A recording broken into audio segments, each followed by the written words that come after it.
Bonne nuit, maman. Bonne nuit, maman.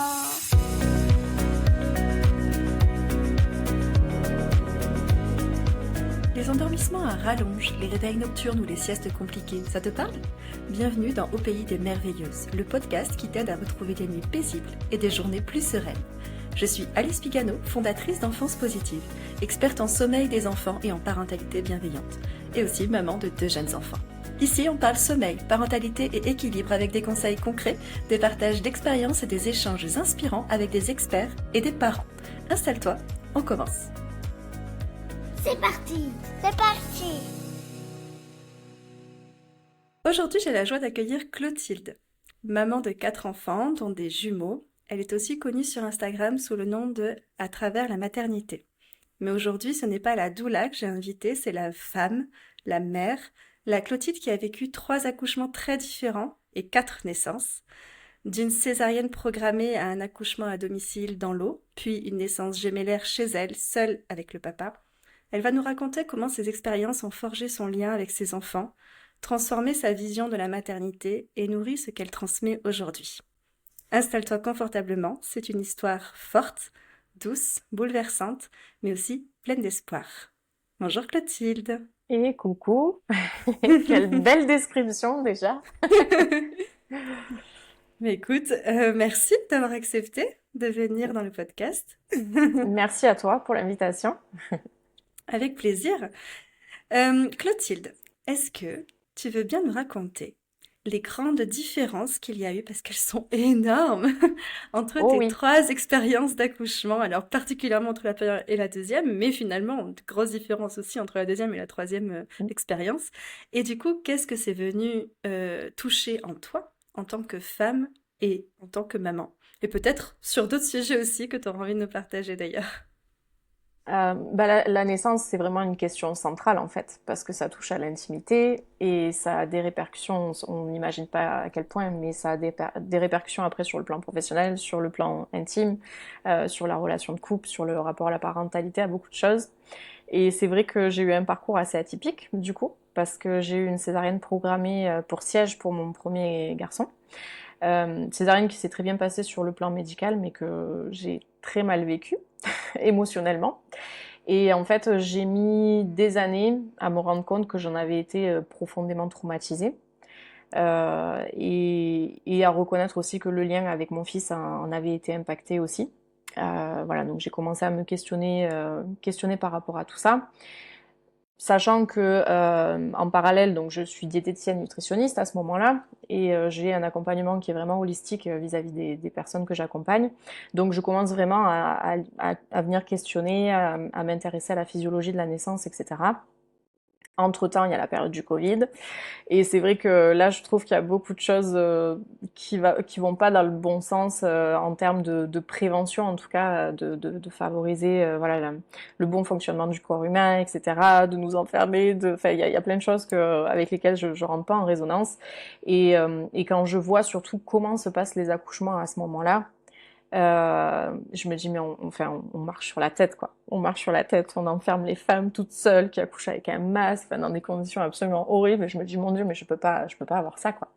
Et je tombe enceinte juste après. J'étais enceinte pendant la période du couvre-feu, etc. Enfin bon voilà. Et du coup je me réinscris dans la même maternité où j'avais eu mon premier garçon. Et c'est vrai que le discours médical, enfin voilà, ça collait pas du tout. Et je commence vraiment à m'intéresser du coup à l'accouchement à domicile parce que c'est ce qui résonne le plus fort à ce moment-là.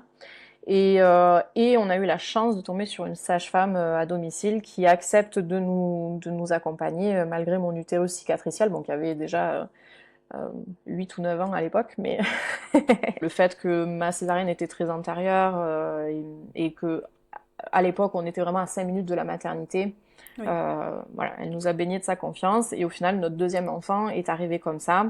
Et ce que j'ai eu beaucoup de mal à ce moment-là, c'est que j'ai vraiment ressenti le parallèle entre son accompagnement à elle, qui était presque comme si c'était une évidence, tu vois. Il y avait presque pas de théorie, enfin tout était fluide. Elle était juste là pour nous, en fait. Et le parallèle de l'hôpital qui me mettait la pression pour me faire revenir parce qu'il voulait éclaircir certains points sur mon dossier, parce que il comprenait pas pourquoi là d'un seul coup il y avait plus certaines pathologies chirurgie alors qu'avant il y en avait. Enfin, voilà. Et c'était, je me suis sentie très oppressée à ce moment-là. Ouais. Et donc au final, ben, notre deuxième enfant est venu ben, au milieu de notre salon, dans la piscine. La sage-femme était arrivée 3/4 d'heure avant, je crois.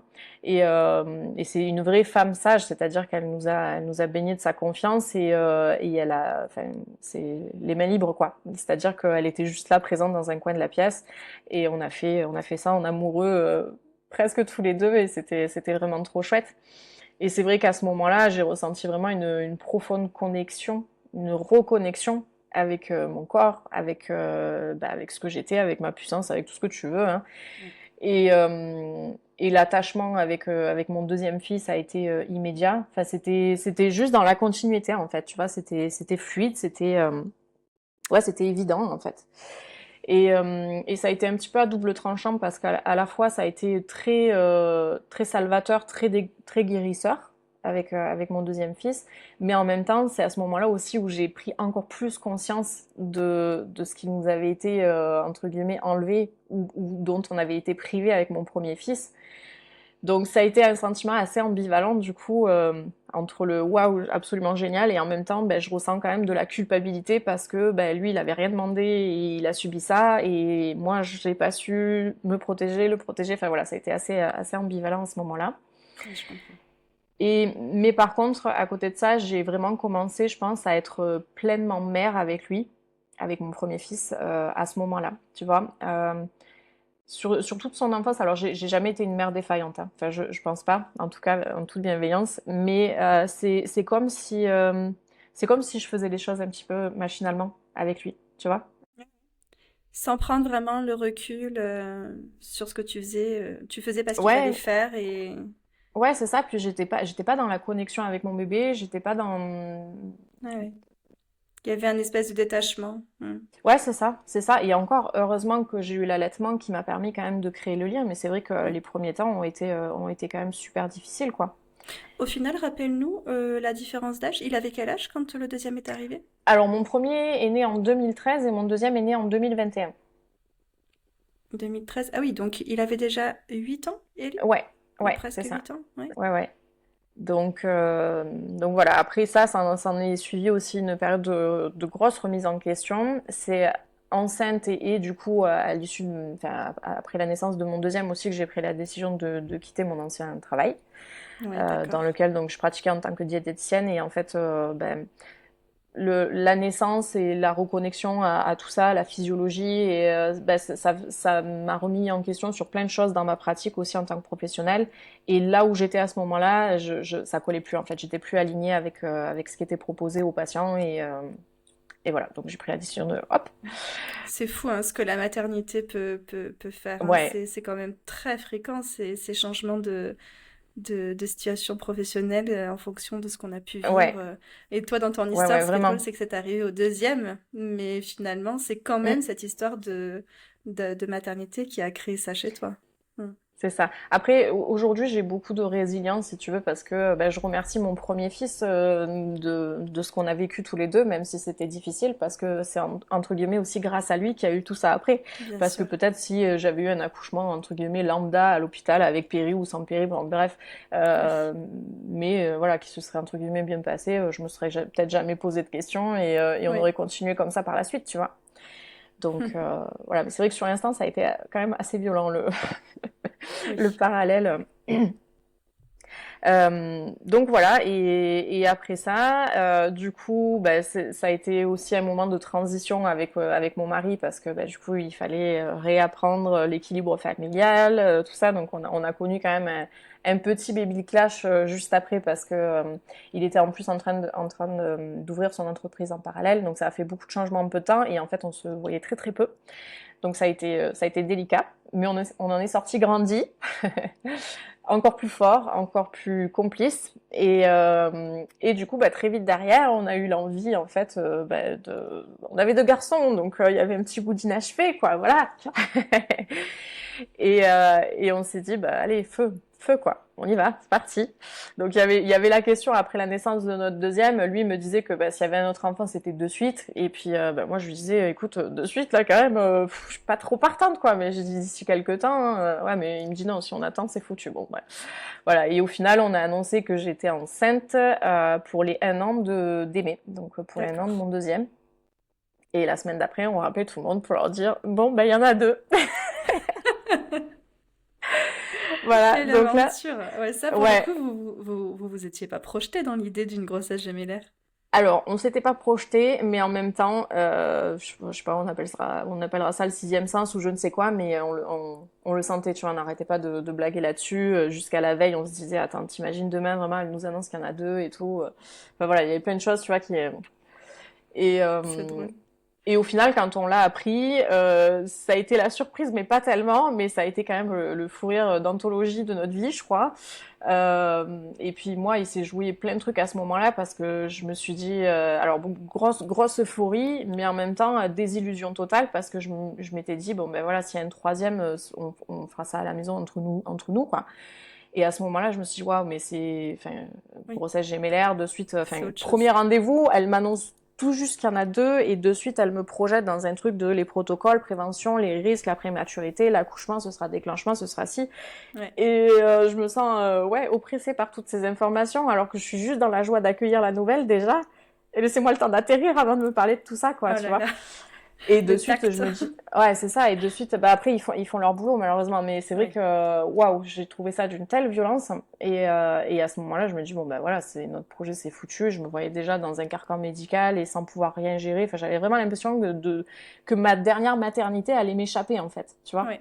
T'allais perdre le Et alors contrôle. que voilà, alors que je savais pertinemment que ça allait être ma dernière grossesse et je voulais la chérir et vivre les choses de manière totalement, comment dire, respectueuse vis-à-vis de mes envies, à l'écoute de mon corps, à l'écoute. Là, je me suis dit waouh, ouais, tout ça est rentré en conflit là et ça a été quelques jours de wouh.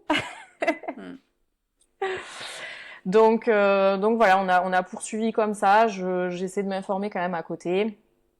Je continue l'accompagnement médical, mais je choisis quand même les personnes qui m'entourent. Et c'était pas forcément prévu, programmé à la maison. J'étais quand même inscrite en maternité. Le jour J, la voiture était chargée. Mais la fin de l'accompagnement médical a fait que je cautionnais pas du tout et je me retrouvais pas du tout là-dedans en fait.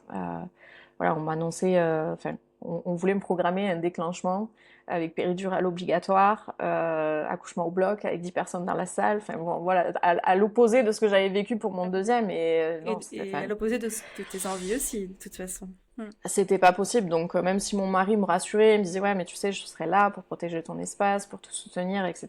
Je voyais pas comment. Ouais, comment j'allais pouvoir me mettre dans ma bulle et faire naître mes enfants en étant ouais, constamment dérangée ou en étant comment dire en étant sur la défensive avec cet instinct de protection, tu vois. Enfin voilà, j'arrivais pas à me projeter. Et puis j'arrêtais pas de dire bon ben voilà la meilleure des choses qui pourrait nous arriver c'est qu'il y en ait un qui naisse dans la voiture et puis le deuxième dans l'ascenseur quoi. Comme ça j'étais sûre qu'on soit pas qu'on soit pas parasité. Et en fait, ça a été mieux que ça, c'est-à-dire que bah, le jour J, les choses se sont passées et on s'est jamais posé la question et puis ils sont nés à la maison, quoi. Donc cette fois-ci, pas de piscine. Non, non, rien du tout, rien du tout. Ils sont nés sur mes toilettes. Et en fait, c'est vrai que ça a été un moment extrêmement fort parce que on a un ami après quand on lui a raconté qui nous a dit mais waouh vous vous rendez pas compte en fait comme c'est beau il en avait les larmes aux yeux de nous dire mais Ouais. ça vous appartient à tout jamais en fait et ce que vous avez vécu en couple c'est d'une puissance et d'une intensité et c'est vrai que ça nous a soudés mais à un point incroyable et en même temps c'était d'une telle banalité parce que ça s'est fait dans la continuité de notre quotidien tu vois. Je vois encore mon mari, que j'avais mon premier dans les bras, qui me dit oh, bah, qu'est-ce que tu nous fais là? Vas-y, tu continues comme ça, on est opérationnel pour le goûter, quoi, tu vois. Il a noté l'heure des naissances sur la liste de courses. Enfin, bon, voilà, vraiment, c'était, tu vois, tout ce qu'il y a de plus banal et en même temps, c'est vrai que ça a été extrêmement doux. Ça s'est fait en douceur pour notre famille, pour nous.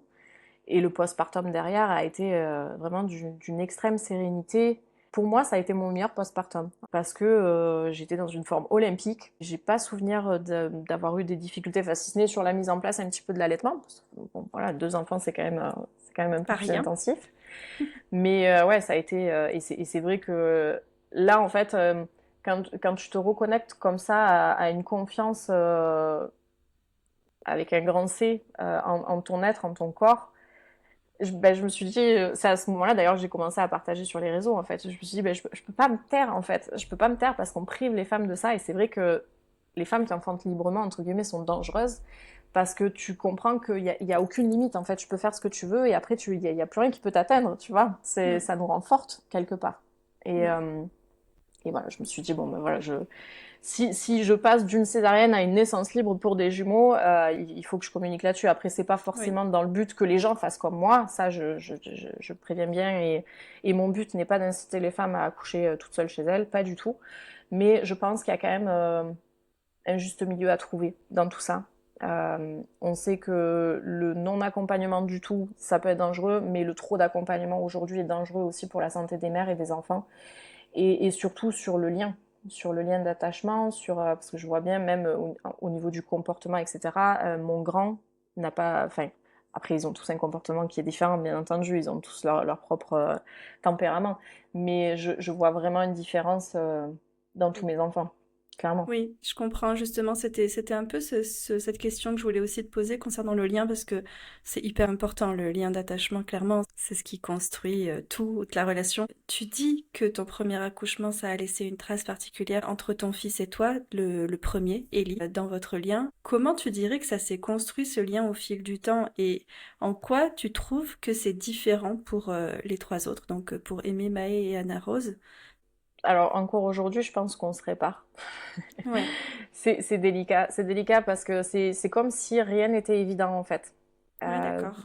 Avec Ellie, je me remets constamment en question, savoir si je fais bien, si je fais pas bien, qu'est-ce que j'ai fait de mal, voilà. Et c'est vrai que lui, de par son tempérament, de par son comportement, il y a beaucoup de choses aussi qui transparaissent et il rentre dans l'adolescence bientôt, donc ouais, Ouais. c'est une période qui est délicate, mais depuis tout petit en fait, depuis tout petit. En fait, c'est un peu comme si cette naissance, ça avait laissé une empreinte traumatique chez l'un comme chez l'autre, c'est ça? Chez lui comme chez Ouais, toi? je pense. Je Ouais. pense, et bon, les personnes habilitées t'en parleront mieux que moi. Oui, Mais après, il n'y a pas que ça, c'est multifactoriel aussi, je pense, hein. bien sûr. Ouais. Mais très sincèrement, les premiers instants, et notamment les premières heures, il y a énormément de choses qui se jouent sur le plan hormonal et même sur le plan neuronal aussi. Donc tout ça, on sait que s'il y a trop de médicalisation, ça peut avoir un impact. Et justement, quand j'entends aujourd'hui, tu vois, il n'y a pas d'instinct maternel, c'est pas qu'il n'y a pas d'instinct maternel, c'est que les conditions sont pas favorables et du coup, ça peut pas se mettre en place de manière optimale. Moi, ça va que j'ai créé le lien avec lui quand même malgré tout avec l'allaitement, même si c'était un peu mécanique au début, tu vois. On a du mal à avoir des gestes affectueux l'un envers l'autre, tu vois. Je suis là pour lui, il est là pour moi, mais ouais, Hmm. on a du mal à rentrer en connexion, tu vois. Oui, oui. Il n'y a pas eu cette connexion au Ouais. démarrage et après, pour rattraper tout ça, c'est pas si simple. Et j'ai mis des années à pouvoir ne serait-ce que le dire, mais je Oui. n'ai pas réussi à prendre mon bébé la première journée. Hmm. Je suis remontée en chambre à 13h30, je crois, et jusqu'à 19 ou 20h le soir, je ne l'ai pas pris dans les bras. Ah oui. Il était dans les bras de mon ex-conjoint, et je me souviens, ma mère l'avait dans les bras, et à un moment donné, elle me dit, bah tu veux le prendre? Je dis, non, mais c'est bon, j'aurai le temps d'en profiter après, tu vois. J'ai beaucoup culpabilisé de ça, hein. Waouh! J'arrivais pas en fait, parce que j'étais en salle de réveil, et puis on m'a mis un bébé à côté de moi, et je, enfin, je le reconnaissais pas. Je sais pas comment expliquer. Il n'y a pas eu la rencontre, et puis bon, après, bon, on ira chercher plus loin que juste l'aspect émotionnel, mais aussi, ben, moi j'ai reçu des hormones de synthèse, tout ça, donc forcément ça chamboule aussi un petit peu tout le processus, quoi. Et puis sa naissance aussi s'est passée, même si ça s'est entre guillemets bien passé, le souvenir que j'en garde, c'est quand même l'angoisse. On sait aujourd'hui que le stress est créateur. Les maladies chroniques, le cancer, enfin il y a beaucoup de choses aujourd'hui qui peuvent être expliquées par un stress psychologique ou émotionnel ou physique d'ailleurs. Donc je reste persuadée qu'un enfant qui naît dans l'angoisse, même si les conditions sont optimales, et un enfant qui naît dans une sérénité totale, Tout ça, ça se ressent dans les cellules de la maman et ça se transmet obligatoirement à l'enfant. On parle de transgénérationnel aujourd'hui, on parle de choc émotionnel, mais tout ça, voilà, on sait l'expliquer aujourd'hui. Et c'est ça qui est intéressant. C'est marrant, j'étais encore en train de parler de ce sujet juste avant notre, notre rendez-vous avec une famille, justement. Oui, oui, je suis complètement alignée avec toi sur tous ces points-là. Et je les évoque très souvent aussi. Ouais. Mhm. Du coup, j'imagine bien que tu dirais que ces naissances t'ont complètement transformée et que ça t'a mené à là où t'en es aujourd'hui dans ton accompagnement auprès des femmes. Est-ce que tu peux nous en parler un petit peu plus? Ah oui, totalement. En fait, mon but aujourd'hui, c'est, alors en tant que scientifique, parce que j'ai une formation scientifique à la base, mes arguments, c'est la physiologie, c'est la science. Ça s'explique de manière scientifique aujourd'hui. Et en fait, c'est de mettre dans les mains des futurs parents toutes les clés de compréhension pour qu'ils puissent être parfaitement souverains en fait de ce moment-là, parce que effectivement, la période périnatale, ça aura d'impact, ben, je le vois à mon échelle, sur la confiance en tant que femme, la confiance en tant que mère, la relation dans le couple, et puis sur l'enfant en devenir aussi, tu vois. Donc voilà, mon objectif, c'est de leur transmettre toutes les clés, mais en même temps de leur transmettre une confiance et une certaine résilience aussi, parce que parfois, bien qu'on mette toutes les chances de son côté, ça se passe pas toujours comme prévu, mais qu'ils soient vraiment acteurs, qu'ils soient vraiment souverains de ces instants-là. Et je leur dis toujours, jalouser ces moments-là, en fait, parce que la rencontre avec votre bébé, vous la vivrez qu'une fois. Il faut vraiment pas avoir de scrupules à être égoïste à ce moment-là, vraiment. Égocentré aussi. Oui. Et puis oser dire ce qu'on veut et ce qu'on veut pas. C'est ça, et de leur transmettre toutes les clés, mais en même temps de leur apporter cette conscience et cette confiance inébranlable que en fait ils ont déjà tout en eux, presque, tu vois. C'est aussi simple que ça en fait. Mais c'est vrai que la socialisation de la naissance et tout ce qu'il y a autour aujourd'hui, le trop de connaissances, le trop d'informations, le trop d'accompagnement, etc., ben, presque déconnecte en fait de l'essentiel au final. Oui, c'est ça. Mm. On nous fait un peu croire qu'on n'est pas capable et que du coup, il faut se laisser entre les mains de soi-disant ceux qui savent. Ben ouais, puis au plan d'aujourd'hui, pas forcément, mais c'est une conscience collective qui a été construite depuis des décennies. Et c'est compliqué de faire changer ses propres croyances qui sont aussi empreintes des peut-être anciens traumas qui ont été vécus dans la famille. Enfin voilà, il y a beaucoup de choses. Et puis la grossesse et l'accouchement, ce sont des états émotionnels particuliers qui peuvent faire remonter beaucoup de choses aussi. Et dont des choses qui nous appartiennent pas forcément. Et c'est en ça que c'est intéressant aussi d'être accompagné. Mhm. Et du coup, plus concrètement, est-ce que tu peux nous dire qu'est-ce que tu proposes comme accompagnement? Alors, je propose de l'accompagnement durant la grossesse, enfin, du début de la grossesse jusqu'au postpartum. Pour accompagner les familles justement dans cette aventure de la maternité. Ça peut être en préconception aussi. J'ai une formation aussi en transgénérationnel via la nutrition aussi, donc je peux aussi accompagner en préconception.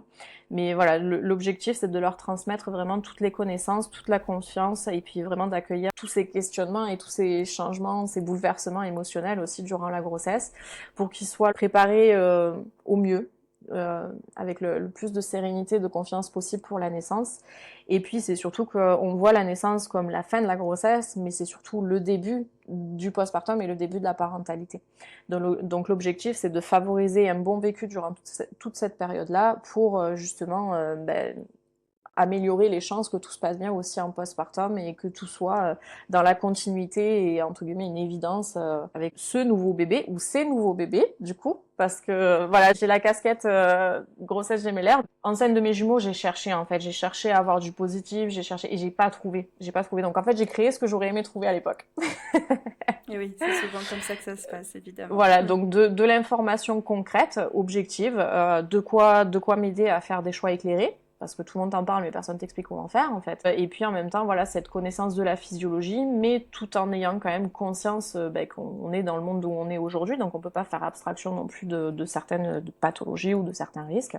Mais en gros, voilà, se rapprocher au plus de la physiologie, parce que il faut pas oublier que la physiologie est protectrice c'est la pérennité de l'espèce, et la physiologie est là pour protéger la maman et le bébé. Donc au plus on tend vers la physiologie, même s'il y a une pathologie, même si grossesse gémellaire, même si voilà tout ce qu'on veut, au plus on augmente quand même les chances que tout se passe bien à l'arrivée. Oui, ouais, Voilà, clairement. c'est le but de mon accompagnement. Super. Et tu accompagnes du coup comment? En présentiel, en distanciel, les deux? Visio, en visio. En visio. C'est-à-dire que la future maman, elle est tranquille, posée dans son canapé, Ok. et je suis là pour elle. Donc après, ça peut être des séances, enfin des visios à la carte. Voilà, la future maman prend un rendez-vous parce qu'elle a besoin de poser toutes ses questions, ou d'être assurée, ou d'être Voilà. boostée. Ou alors, j'ai vraiment un accompagnement complet de 9 mois avec un total de 6 visios, un WhatsApp en illimité. Enfin voilà, D'accord. c'est vraiment un peu comme la tante avec qui on est hyper complice et à qui on peut tout dire, mais sans le côté familial qui est pas toujours sain parfois. Bon, super. Si tu pouvais laisser un message à une future maman qui t'écoute, qui doute peut-être, qui a peur, peut-être qui se sent seule, qu'est-ce que tu aurais envie de lui dire là, avec ton cœur de femme et de mère, même si il y a ta casquette professionnelle au milieu de tout ça? Qu'elle n'est pas toute seule et que tout ce qu'elle ressent est légitime. Voilà. Et que si jamais elle n'est pas entendue par les personnes qui sont autour d'elle, il faut qu'elle cherche ailleurs en fait. Oui, pas s'arrêter à ça. On est trop conditionné à être dans ce carcan accompagnement, c'est comme ça, c'est comme ça, c'est comme ça. En fait, non, si ça convient pas, si on sent que on n'est pas en confiance, qu'on n'est pas à l'aise, qu'on n'est pas entendu, il faut chercher ailleurs, il faut changer d'accompagnant, de professionnel, de professionnel de santé, de gynéco, voilà. Et c'est en fait, la maman doit vraiment être connectée avant tout à son ressenti. La plus grande experte de son corps, c'est elle-même. Donc après, la médecine, la médicalisation est formidable et elle est là au cas où, mais la protagoniste principale, c'est elle. Ce qu'on oublie trop souvent, c'est que oui, elle fabrique un bébé, mais en fait, si elle va bien, psychologiquement, émotionnellement, physiquement, il y a quand même de grandes chances pour que son bébé aille bien. Et en fait, la priorité aujourd'hui, je pense, en matière de prévention des risques périnataux, ça doit être avant tout le bien-être de la maman. Oui. Donc voilà, la grossesse, c'est vraiment une invitation à se reconnecter vraiment et à prendre soin de soi, à ralentir aussi, parce qu'on est toujours dans le trop, dans le trop vite, dans le trop faire. Voilà, et c'est vraiment une période aussi où on va laisser de l'espace. Donc quand on laisse de l'espace, quand on ralentit, parfois il y a des choses qui peuvent remonter aussi, qui sont pas toujours très agréables. Mais c'est important aussi de leur donner leur place. Parce que si on essaye de les faire taire, elles peuvent se réexprimer justement au moment du postpartum si l'accouchement a été difficile, ou même au moment de l'accouchement et venir perturber les choses. Ouais. Oui, perturber les choses peut-être au moment de l'accouchement, mais perturber aussi Mm. les choses dans leur tête et dans la tête du bébé, qui Ouais, ressent tout à travers sa mère. c'est ça. Et puis je trouve qu'avec ce trop de médicalisation, le message qu'on donne aux femmes aujourd'hui, c'est ton corps n'est pas capable, ton corps est défaillant. C'est pas, enfin voilà, c'est C'est pas dit indirectement, comme hein, ça, c'est mais voilà, oui, c'est insidieux en fait par tous les examens, le trop complètement. d'examens, le trop de choses. Et en fait, sachant qu'on a été conditionné durant toute notre grossesse pour l'accouchement, etc., le message que je perçois moi de mon propre corps, c'est mon corps a été défaillant au moment où j'en ai eu plus besoin.